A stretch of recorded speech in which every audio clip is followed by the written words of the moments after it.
हाँ जी सलामकुम जी। मैं ਤੁਹਾਡਾ ਵੀਰ ਆਸਫ ਅਲੀ ਕਾਕਾ ਗੁੱਜਰ ਤੇ ਗੱਲ ਕਰਨ ਲੱਗਿਆ ਕਬੱਡੀ ਬਾਰੇ। ਜਿਹੜਾ ਲਾਹੌਰ ਬਾਬਾ ਗੁਰੂ ਨਾਨਕ ਕੱਪ ਹੋਇਆ ਫੈਡਰੇਸ਼ਨ ਨੇ ਕਰਾਇਆ, ਉਹਦੇ ਵਿੱਚ ਯਾਰ ਬਹੁਤ ਖੁਸ਼ੀ ਹੋਈ ਆ ਕਿ ਜਿਹੜੇ ਸਾਡੇ ਸਾਰੇ ਪਾਕਿਸਤਾਨ ਦੇ ਸਟਾਰ ਖੇਡੇ ਆ। ਤੇ ਉਹਦੇ ਵਿੱਚ ਕੋਚ ਵੀ ਤਿੰਨ ਸੀਗੇ, ਸ਼ੰਬਾਜ ਵਿਦੇਸ਼ਾ, ਭਾਈ ਗੁਲਾਮ ਬਾਸ ਬੱਟ ਤੇ ਫਰਿਆਦ ਜੱਟ।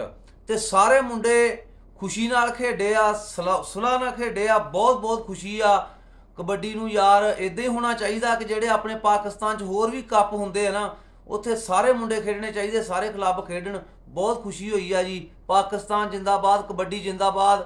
ਤੇ ਸਾਡੇ ਕਬੱਡੀ ਦੇ ਇਸ਼ਕ ਵਾਲੇ ਭਰਾ ਸਾਡੇ, ਉਹਨਾਂ ਦੇ ਵੀ ਅਸੀਂ ਬੜੇ ਮਸ਼ਕੂਰ ਆ ਕਿ ਉਹਨਾਂ ਨੇ ਵੀ ਧੰਨ ਧੰਨ ਬੱਲੇ ਬੱਲੇ ਕਰਾ ਦਿੱਤੀ ਆ ਕਬੱਡੀ ਦਾ ਇਸ਼ਕ। ਬਾਈ ਤਾਹਰ ਗੁੱਜਰ ਸਾਡਾ, ਬਾਈ ਅਬਦੁਲਮਾਨ ਗੁੱਜਰ ਸਮੁੰਦਰੀ ਵਾਲੇ। ਤੇ ਕੱਲ ਨੂੰ ਫੇਰ ਤੁਸੀਂ ਭਰਾ ਜੀ ਇਨਸ਼ਾ ਅੱਲਾਹ ਤਾਲਾ 5 ਵਜੇ ਜੋੜਨਾ ਇੰਡੀਆ ਪਾਕਿਸਤਾਨ ਦਾ ਮੈਚ ਆ।